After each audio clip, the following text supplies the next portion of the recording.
Cette conférence de presse aujourd'hui, le but en fait c'est que, donc ça fait un peu plus de 2 mois maintenant que nous avons appris le projet de boucle du Hainaut. Et ça fait un peu plus de 2 mois que le mouvement citoyen est né. Et donc pour nous, il était temps de faire le point sur tout ce qui a été fait depuis le 2 septembre et donc depuis le dépôt du dossier d'Elia dans les communes. Donc on va articuler la conférence de presse aujourd'hui par la boucle du Hainaut vue par Elia, la boucle du Hainaut vue par les politiques, vue par le collectif citoyen Révolte. Ensuite, il y aura toute l'analyse technique du projet, donc ce qu'on a déjà pu, toutes les données qu'on a déjà pu cumuler à notre niveau. Il y aura tout ce qui est impact et inquiétude. Et alors ensuite, les grands chiffres et les moments clés de notre mobilisation citoyenne depuis sur ces 2 derniers mois. Et on terminera évidemment par des questions-réponses. Là, Fred, tu peux changer. Donc tout d'abord, la boucle du Hainaut, la vision d'Elia. Donc Elia a déposé dans les communes le 2 septembre un dossier de 344 pages. Et dans ce dossier, qu'est-ce qu'on peut y trouver? Donc Elia envisage de faire une ligne très haute tension qui sera 100% aérienne, d'une tension de 380 000 volts, d'une capacité de transport de 6 gigawatts et qui, selon le dossier d'Elia, impactera 14 communes. On y reviendra plus tard. Mais pour nous, en fait, ce ne sont pas 14, mais 21 communes qui seront impactées car elles sont à moins de 2 km du corridor. Et Elia justifie ce dossier par 3 points. Le premier, c'est un accès à une énergie verte et compétitive selon les accords de Paris. Le deuxième, c'est de contribuer à l'attractivité à l'économique du Hainaut.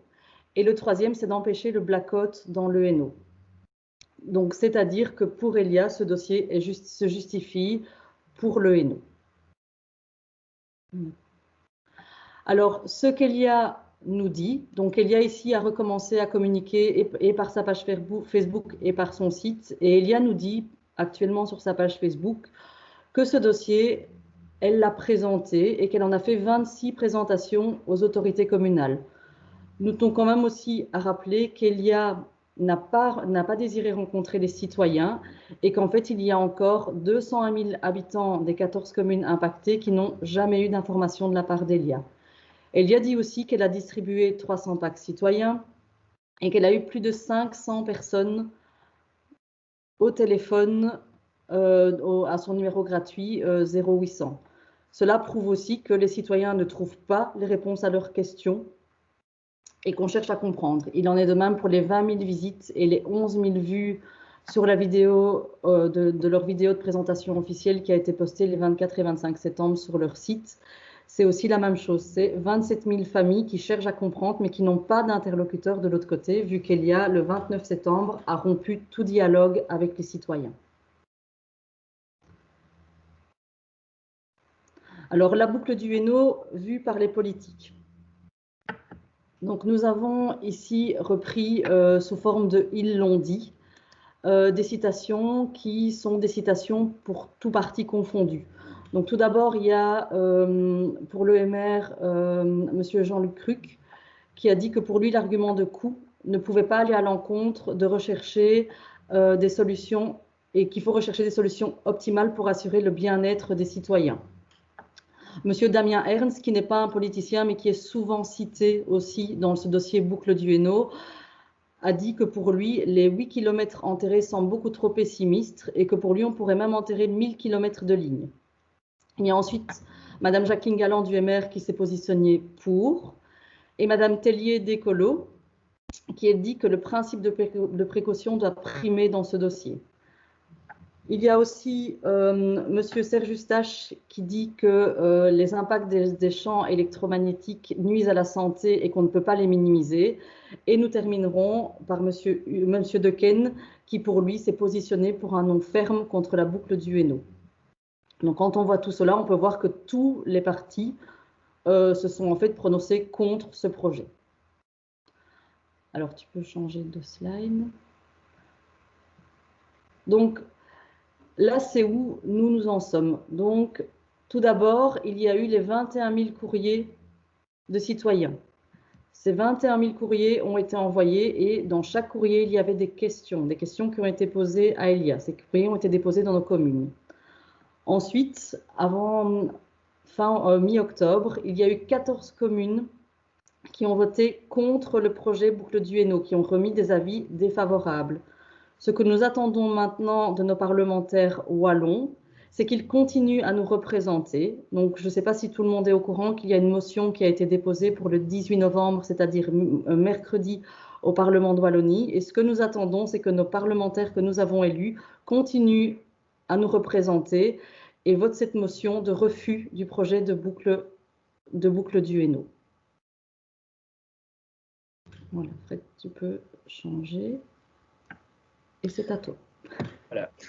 Alors, finalement, quelle est la vision citoyenne à partir de septembre, du début donc, des petits panneaux jaunes que l'on a rencontrés, différents mouvements citoyens se sont créés dans les différentes communes et ont abouti récemment, se sont tous rassemblés finalement sous la bannière Révolte pour réunir les entités et villages opposés à la ligne haute tension. On en parlera plus tard, un peu plus en détail.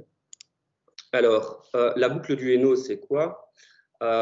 D'après Elia, c'est le chaînon manquant. Un chaînon manquant entre les deux postes haute tension 380 kV de Havelgem à Courcelles. Et donc, pour relier Havelgem à Courcelles, eh bien, il propose un tracé qui passe par 14 communes qui vont être directement impactées. Comme Marie l'a signalé, finalement, si on regarde ce corridor de réservation, ce périmètre de réservation qui est proposé, avec une distance de 2 km de part et d'autre, en fait, on a 21 communes, en y intégrant également les 2 communes flamandes, puisque le départ est à Havelgem, côté région flamande. Et au total, ces 21 communes représentent environ 265 000 habitants qui seront impactés par ce projet. Alors, revenons un petit peu à ce que Marie a dit tout à l'heure par rapport à la vidéo de présentation. Dedans, donc, on a quelques éléments par rapport à cette boucle du Hainaut, à ce projet, et voyons un peu ce que ça représente. Donc, on nous dit que ce projet est une ligne à très haute tension, déposée aujourd'hui en tout cas, 100% aérien. Alors 100% aérien, ça représente quoi? Vous avez une petite photo sur la droite là du projet Elia Stévin qui est en Flandre, où on a des pylônes dits compacts qui culminent eux à 45 mètres. Mais pour le dossier ici de la boucle du Hainaut, finalement ce sont des pylônes qui culminent à plus de 60 mètres de haut. On verra par la suite que par rapport à la capacité de transport, ça représente également 26 câbles. Donc, je vais prendre ma petite souris, ma petite flèche. Si vous voyez ici, en fait, un pylône est divisé en 2 parties. La partie de droite et la partie de gauche, ça s'appelle des ternes. Sur chaque côté, vous avez 3 isolateurs, les 3 phases en fait pour la haute tension. Et vous aurez non pas un câble par isolateur, mais 4 câbles pour pouvoir transporter les fameux 6 gigawatts. Donc au total, ça fait 3 fois 4 fois 2, plus les 2 lignes de garde, ça veut dire 26 câbles, qui représentent au total quand même 2200 km de conducteurs électriques. 60 mètres de haut, c'est la cathédrale Saint-Michel-et-Gudule. Je prendrai un autre exemple. J'imagine que beaucoup d'entre vous sont allés faire un petit tour à Peridaisa. Vous connaissez tous, enfin en tout cas ceux qui y sont allés, la tour de Peridaisa. Et comme vous ne venez pas de tout près, vous venez de loin, cette tour, elle est visible déjà à des dizaines de kilomètres. Donc imaginez un peu ces pylônes à 60 mètres qui sont plus élevés, plus hauts que cette tour de Peridaisa. Nous aurons donc des pylônes visibles à plus de quelques kilomètres à la ronde.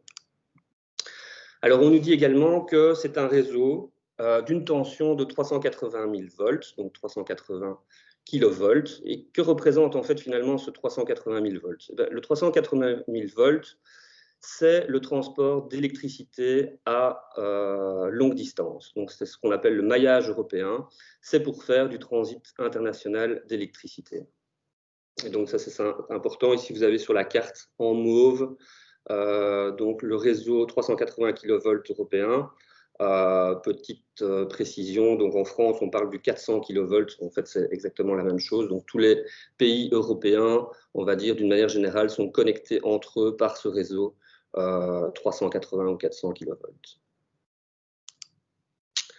Alors on nous dit aussi que la capacité de transport est de 6 gigawatts. Alors posons-nous la question un peu de savoir ce que représente 6 gigawatts. 6 gigawatts, c'est l'équivalent de la capacité de production de nos centrales nucléaires, Doel et Tihange réunies. Alors, il faut savoir que 6 gigawatts, c'est énorme. La capacité de production nécessaire à la consommation belge est de 12 gigawatts. On le verra un peu plus tard. Retenez ici simplement que la Wallonie a besoin d'une capacité de production, on va dire, pour couvrir ses besoins en électricité de 3 gigawatts. C'est-à-dire que les 6 gigawatts qu'on veut faire passer par la boucle du Hainaut représentent le double des besoins wallons. Alors on nous dit aussi donc, que 14 communes seront impactées. Qu'est-ce que ça veut dire 14 communes impactées? C'est 85 km de tracé à travers le Hainaut. C'est environ 250 pylônes, puisque les pylônes seront espacés entre eux d'environ 300 à 400 mètres. Ça concerne un peu plus de 200 000 habitants. C'est 27 000 habitations dans un rayon de 2 km autour de ce corridor. C'est 253 familles dans le périmètre de réservation, donc le fameux corridor de 200 mètres de large. C'est 25 fermes et 1700 hectares d'incertitude dans ce corridor par rapport à l'agriculture. Alors, on est en face d'un dossier qui est excessivement complexe, que l'on a découvert donc, au mois de septembre.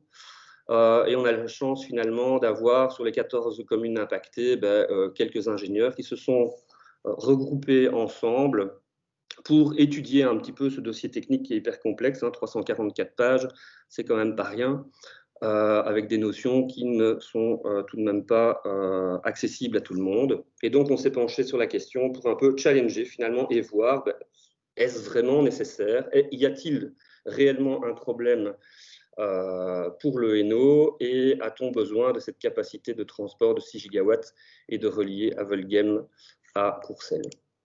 Alors d'abord, je vais replacer un petit peu Elia dans le paysage énergétique belge. Donc Elia, c'est le gestionnaire de transport d'électricité au niveau de la Belgique. Alors pour transporter l'électricité, il faut bien la produire et aujourd'hui, les moyens de production sont quoi? On a les centrales dites classiques, Tihange, Doel pour le nucléaire, les centrales TGV qui sont disséminées un peu partout en Belgique. Et on a le renouvelable maintenant qui se développe fortement. Et on a le fameux parc éolien en mer du Nord, le MOG 1 pour le moment. Donc ça, c'est les moyens de production. Et l'électricité qui est produite par ces moyens de production arrive sur le réseau qui est géré par Elia. Elia, c'est de la haute tension à la très haute tension. Grosso modo, c'est 380 000 volts à 30 000 volts. Alors, Elia peut alimenter en direct des usines qui sont très énergivores au niveau électrique et elle fait des échanges internationaux. Donc, c'est-à-dire, c'est les interconnexions entre pays. On en parlera plus tard avec tous nos pays voisins. Nous avons des échanges avec une certaine capacité d'échange entre pays. Mais Elia, évidemment, pour alimenter le consommateur wallon, distribue l'électricité finalement, ou transmet l'électricité vers les gestionnaires de réseaux de distribution. Et en Wallonie, c'est Ores, bien entendu, qui va vous alimenter, vous consommateurs wallons, directement pour votre habitation. Alors, ce qui est important de savoir ici, donc ça, on est sur des niveaux de tension inférieurs, donc de 30 000 volts à votre 220 volts chez vous. Ce qu'il faut retenir, c'est que toutes les éoliennes que vous voyez aujourd'hui dans le paysage wallon, toutes les éoliennes qui sont dans les zonings d'activité économique, disséminées un peu partout, ainsi que le photovoltaïque et notamment ce qu'on appelle les communautés d'énergie renouvelable dans les zonings industriels, par exemple le projet Zelda soutenu par plusieurs intercommunales. Tout ça, en fait, toute cette énergie qui est produite par ces moyens ne sont pas raccordés sur le réseau d'Elia. Ils sont raccordés sur le réseau de distribution, donc Ores, si nous sommes en Wallonie, et sont consommés directement. Donc on produit local pour consommer local. Et donc quelque part, si vous voulez, ces moyens de production viennent concurrencer un peu le réseau de transport d'Elia. C'est généralement des choses que le citoyen ne connaît pas et qui me semble important de mentionner ici. Alors, Marie nous a parlé tout à l'heure des 3 justifications, hein, l'accord de Paris, et surtout que le Hainaut soit attractif et éviter un blackout futur éventuel dans le Hainaut. Alors, si on regarde les chiffres de la consommation électrique au niveau du Hainaut, notamment depuis 2010, en fait, on voit que c'est très très stable. Il n'y a pas eu vraiment il n'y a pas d'augmentation en tout cas. On dirait même on voit même qu'il y a une légère diminution de la consommation électrique en Hainaut. Et donc, on peut se poser la question de savoir, mais tiens, finalement, cette justification de dire que le Hainaut a besoin d'électricité dans le futur, se poser la question de où vient cette donnée, puisque sur les chiffres communiqués par comment dire, ici c'était Wallstat, eh bien, il n'y a aucune information qui nous permet de dire que le Hainaut aura besoin dans un futur proche de plus d'électricité. Alors, je ne sais pas si vous avez tous eu accès au dossier de base et mis votre nez dedans, mais c'est un graphe ici que Elia a présenté aux différents conseils communaux. Et donc, en fait, on nous dit qu'il faut absolument, pour être compétitif en Wallonie et bénéficier de l'énergie verte, faire transiter 9 gigawatts d'ouest en est. Alors, ces 9 gigawatts, ils sont répartis comment? Ils viennent d'une part de la France, 3,5 gigawatts. Ils viennent du parc éolien offshore, donc ce qu'on appelle le MOG 1 et la future extension MOG 2. Donc là, on a 2,3 et 2,1 gigawatts prochainement, ainsi que de la Grande-Bretagne, 1 gigawatt. Et donc, on nous explique que pour faire transiter les 9 gigawatts d'ouest en est, le fameux axe Horta-Mercator, on parle souvent de celui-là, qui est à saturation, ne permet pas de faire transiter l'énergie. Et donc, il faut absolument la boucle du Hainaut pour pouvoir passer à droite à gauche. Alors, je me rattache évidemment à ce que je vous ai dit tout à l'heure. La Wallonie a besoin de 3 gigawatts. Ça, c'est un premier élément. Ensuite, les fameux gigawatts qui arrivent notamment du parc éolien, je vous avais retenu tout à l'heure que la Belgique a besoin, grosso modo, d'une capacité de production de 12 gigawatts pour couvrir sa consommation. 3 en Wallonie, et disons que dans les pics, ce sera 4. Vous imaginez bien que l'électricité qui est produite va être également consommée par, évidemment, la Flandre. Hein. Donc, c'est ici, si vous voulez, sur le graphe qu'on présente, c'est comme si, en fait, il n'y avait pas de consommation et on se dit, on fait transiter 9 gigawatts d'ouest en est pour alimenter la Wallonie. Alors, il faut savoir que l'axe Horta-Mercator, aujourd'hui, c'est 4,5 gigawatts au niveau de sa capacité de transport. Elle est en cours d'upgrade, elle sera bientôt upgradée également à 6 gigawatts. Et donc, au final, le fameux axe Horta-Mercator plus la boucle du Hainaut, si elle était construite, nous amènerait en fait un échange d'ouest en est de 12 gigawatts. C'est-à-dire qu'on transporterait le besoin électrique belge d'ouest en est. Et donc, question finalement que l'on se pose, où va cette énergie, où va cette électricité, puisque la Wallonie n'en a besoin que de 3, où va donc cet excédent? Alors, en regardant un petit peu les interconnexions avec les pays limitrophes, puisque je vous l'ai dit, le 380 kV, c'est pour du transit international, qu'est-ce qu'on constate? On constate qu'à l'horizon 2030-2035, en fait, il y a énormément de projets de renforcement des interconnexions, Et si on regarde les interconnexions entre la France et la Belgique, et il y a évidemment, on nous parle toujours de ce fameux axe Avelin-Havelgem. En fait, il faut savoir qu'il y a 5 interconnexions au total entre la France et la Belgique. Il y a les fameux axes Avelin-Mastin vers Havelgem-Horta, mais on a également un axe au niveau de Aubange, un autre au niveau de Lony qui nous amène à la Chaîne, et on a la fameuse centrale de Chaux qui a un accès direct vers Charleroi. Et en fait, le total du flux France vers Belgique sera prochainement d'une capacité de 12 gigawatts. Donc, on raccroche ça évidemment à ce qu'on a dit tout à l'heure, la capacité de production qui est nécessaire à couvrir la consommation belge de 12 gigawatts. C'est un peu comme si en Belgique, on n'allait plus produire du tout et qu'on allait importer l'entièreté finalement de la France. Ça, c'est une première remarque au niveau de l'interconnexion France-Belgique. On regarde la Belgique et l'Allemagne, c'est à l'ordre du jour. Hein. Vous avez tous vu dans la presse que Elia vient de fêter la mise en service du projet Allegro, le fameux projet en courant continu entre la Belgique et l'Allemagne d'1 gigawatt. Il y a un projet derrière qui s'appelle le projet Allegro 2, donc c'est la suite avec 1 gigawatt supplémentaire. Donc vous aurez un total du flux Belgique vers l'Allemagne de 2 gigawatts. Au niveau des Pays-Bas, c'est pareil. Énormément de renforcement sur les connexions existantes, vous en avez 3, qui va amener à des capacités de transfert entre la Belgique et les Pays-Bas de 5,4 gigawatts. Alors évidemment, tous ces gigawatts, c'est énorme. Et quand on ramène ça finalement, que ce soit à la consommation belge, ou à la consommation wallonne, ou à la consommation du Hainaut, c'est excessivement démesuré.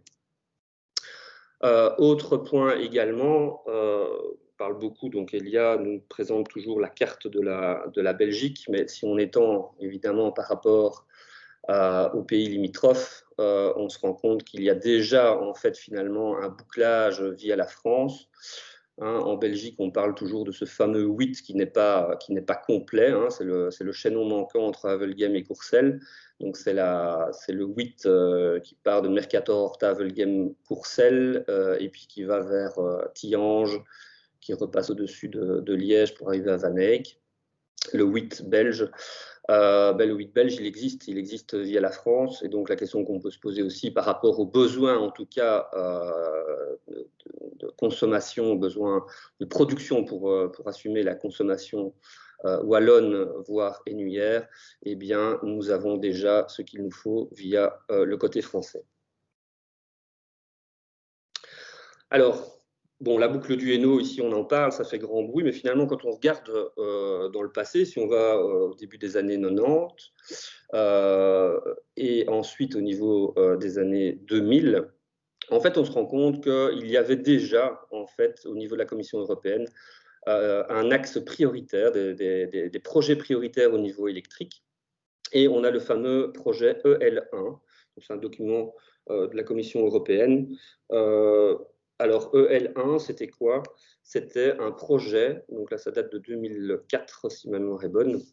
C'est un projet, le document est accessible sur Internet, et dans lequel on nous dit qu'il est d'une importance cruciale d'augmenter finalement la capacité de transfert par la Belgique pour faire transiter l'électricité de France vers les Pays-Bas et éventuellement l'Allemagne. C'était en 2004. Aujourd'hui, le projet Allegro est sur les rails, et donc vous avez ce transfert finalement de France vers l'Allemagne et les Pays-Bas qui existent. Alors, il faut savoir que la France a toujours été grande exportatrice d'énergie. C'est vrai qu'elle a un parc nucléaire très important. Aujourd'hui, c'est 57 réacteurs nucléaires, je pense, comparé à nos 7 petits réacteurs, avec de nouveaux projets futurs, notamment en Normandie. Et donc, cet excédent de production, il doit bien partir vers les pays limitrophes. Et donc, déjà à l'époque, on parlait de faire transiter l'électricité via la Belgique. Maintenant, regardons le futur. Là, c'était le passé, regardons un peu le futur. Et quand on va chercher le document de la vision d'Elia en 2050, Qu'est-ce que nous dit Elia ou comment Elia voit la Belgique? Eh bien, elle ne voit pas la Belgique autrement que d'être un rond-point électrique pour l'Europe, pas seulement pour une société décarbonisée, mais aussi pour garder une économie compétitive.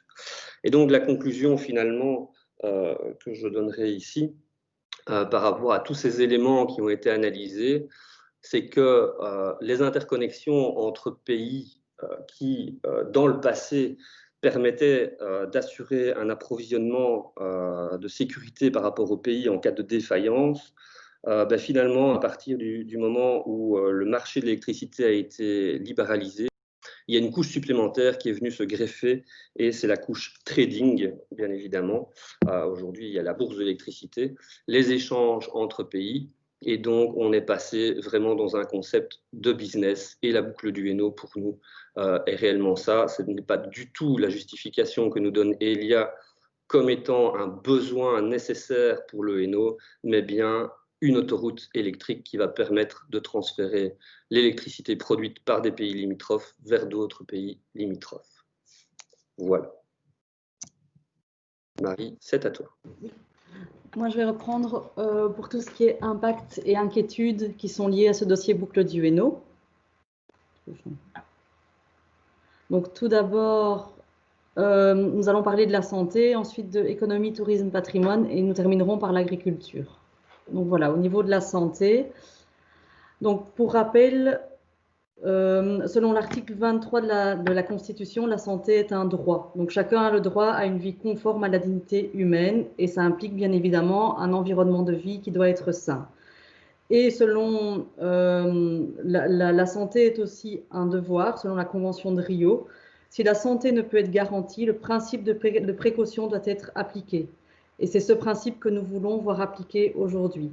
Donc quand on retourne dans différents articles sur différents sites internet, on peut voir que les lignes très haute tension peuvent avoir des impacts sur des leucémies, une augmentation de cas de leucémie infantile, de cancer, d'Alzheimer, de troubles du sommeil, d'infertilité, de dépression, troubles de la concentration et aussi d'interférences au niveau des pacemakers. Donc dans le slide suivant, nous nous sommes un peu plus arrêtés sur 3 études dont nous avons déjà aussi assez longuement parlé.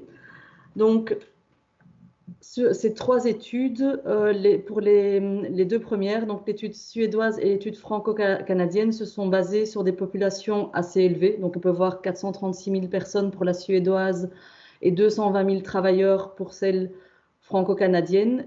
Et toutes les deux ont conclu qu'il y avait une augmentation du risque de leucémie quand les personnes étaient exposées à des champs électromagnétiques de plus de 0,2 microtesla. Donc vous avez tous les chiffres ici. On vous invite aussi évidemment à chaque fois à retourner dans le dossier de presse qui vous a été ou qui vous sera communiqué après la conférence de presse parce que tout y est beaucoup plus détaillé en fait. Donc voilà. Par rapport à l'étude belge, donc la petite, celle du bas du slide, c'est une étude qui a été financée. Et cette étude, par contre, porte sur une population beaucoup moins importante. Donc des mesures n'ont été faites que, entre guillemets, dans 90 maisons. Et cette étude s'est aussi beaucoup basée sur de la revue bibliographique. Et la conclusion de cette étude belge, qui a été donc financée et commandée par Elia, est qu'il n'y a pas de lien formel entre les leucémies et les champs électromagnétiques des lignes haute tension, et que selon l'étude, le lien le plus plausible serait la mauvaise qualité des installations électriques des maisons. Néanmoins, Elia, sur son site internet, atteste quand même d'un lien statistique faible mais significatif entre les lignes haute tension et les leucémies infantiles. Donc c'est quand même quelque part, même si Elia nous a dit depuis pendant ces différentes interventions lors des conseils communaux qu'on ne devait pas nous inquiéter, pour nous le principe de précaution doit quand même être appliqué. Donc ça, c'est un slide, enfin une capture d'écran qu'on a repris du site de la santé publique et dans lequel la recommandation du service public fédéral de la santé publique est que la distance entre les habitations et les lignes de 380 000 volts soit de minimum 100 mètres. Il faut savoir qu'actuellement, on a 253 maisons qui sont prises dans le corridor et 407 maisons qui sont à moins de 125 mètres. Donc nous voudrions aussi savoir pourquoi il y a ne respectent pas ces recommandations. Donc, tu peux passer au slide suivant. Alors, nous avons aussi vu qu'il y avait des impacts point de vue économie, tourisme et patrimoine. Donc, à l'heure actuelle, on parle beaucoup de développement local et la boucle du Hainaut s'inscrit surtout dans des régions rurales qui développent actuellement beaucoup de régions touristiques et beaucoup d'activités touristiques qui sont surtout liées à la qualité de notre environnement. Et donc, la boucle du Hainaut ne va pouvoir que détruire tout ce que nos régions sont en train de construire. Il faut aussi noter que les pertes économiques seront marquées au niveau du secteur immobilier parce qu'on parle de dévaluation immobilière de 15 à 50% selon la distance mesurée entre les maisons et la boucle du Hainaut. Donc pour nous, la boucle du Hainaut est en totale contradiction avec le Code de développement territorial et avec le schéma de développement du territoire actuel qui est en train de mettre en place dans le Hainaut. Voilà, donc ça tu peux changer de slide aussi. Alors au niveau agriculture, donc pour rappel, il y a 25 fermes qui sont impactées par la boucle du Hainaut et cela représente 1700 hectares. Donc 91% du tracé se trouve sur des terres agricoles. Donc ce que nous avons voulu avec la fois la FJA et la FUGEA, c'est nous regrouper parce que pour nous c'est important de ne plus être divisé. Un agriculteur est un citoyen et un citoyen a besoin de l'agriculteur pour pouvoir se nourrir, pour pouvoir vivre. Donc, point de vue agriculture, on sait aussi que l'accès à la terre est de plus en plus difficile. La boucle du Hainaut va surtout toucher des petites et des moyennes exploitations qui seront peut-être pour certaines vouées à disparaître. Pour nous, c'est inacceptable. De plus, on a aussi lu certains articles qui disent que les champs électromagnétiques peuvent avoir des conséquences tout d'abord sur l'élevage, avec des diminutions de performances zootechniques, mais aussi sur les cultures, avec des diminutions des rendements de la culture en elle-même, et aussi évidemment, là où il y a un pylône, c'est une perte de terre agricole et c'est une expropriation. Donc voilà, c'est pour ça qu'on a vraiment voulu s'associer avec les syndicats agricoles. Donc, nous, citoyens, on n'est pas assez formés que pour détailler tout ce qui est agriculture. Néanmoins, mais vous avez entendu, des représentants de la FUGEA, de la FJA et de la FOI sont présents aujourd'hui et pourront aussi répondre à vos questions en fin de conférence si nécessaire, ou vous pourrez prendre contact avec eux même après. Donc voilà, donc slide suivant. Et alors, la boucle du Hainaut, la mobilisation citoyenne, où en sommes-nous? Donc, nous avons surtout travaillé en deux phases. La première phase, ça a été la mobilisation de 14 comités, un comité par commune, pendant la période d'enquête publique. Et pourquoi est-ce que nous avons dû nous mobiliser comme ça dans nos communes? C'est parce que nous avons dû reprendre ce qu'il y a à laisser tomber, en fait, l'information aux citoyens. Nous avons mis ça en place par plus de 20 conférences qui ont été données dans toutes les communes sur le long de la boucle du Hainaut. Il y a eu des heures et des heures de porte-à-porte fait par des citoyens qui ont pris leur bâton de pèlerin, qui sont allés voir leurs voisins, la rue d'à côté, le quartier d'à côté, pour expliquer ce que voulaient dire ces panneaux jaunes qui sont arrivés un peu comme ça dans nos vies début septembre. On ne les avait pas trop vus arriver. Donc voilà, donc toute cette mobilisation de badges, d'affiches, des centaines d'affiches qui ont été distribuées, ont donné 21 000 courriers qui ont été envoyés aux communes. C'est une mobilisation d'une ampleur qui n'a jamais été vue dans le Hainaut. Donc voilà, donc ça c'était notre première phase. Ensuite, en deuxième phase, nous avons décidé de nous unir. Donc c'est ce qui nous unit aussi aujourd'hui. Donc 14 communes dans le coin, chacun dans son coin, ça ne nous allait pas. Donc nous avons décidé de créer une ASBL, l'ASBL Révolte, qui va reprendre en fait un comité des 14 communes et qui va nous permettre de nous coordonner déjà entre nous pour nous organiser de manière plus efficace, qui va aussi nous permettre de nous coordonner avec les syndicats agricoles pour pouvoir échanger avec eux dans un cadre un peu plus légal et un peu mieux organisé.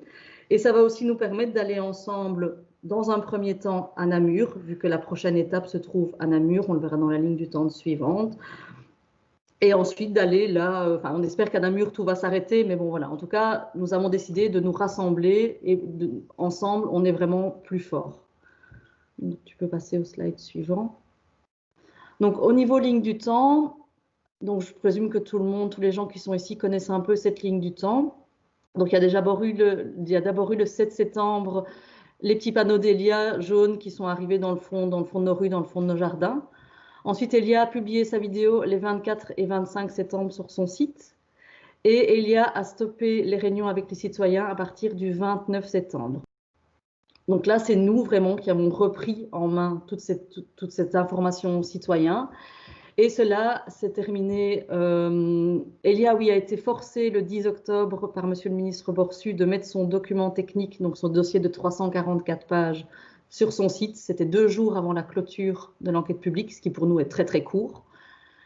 Mais le 12 octobre, il y avait quand même 21 000 courriers arrivés dans les communes, des manifestations qui ont lieu à chaque conseil communal. La presse nous a relayés en masse, merci beaucoup d'ailleurs.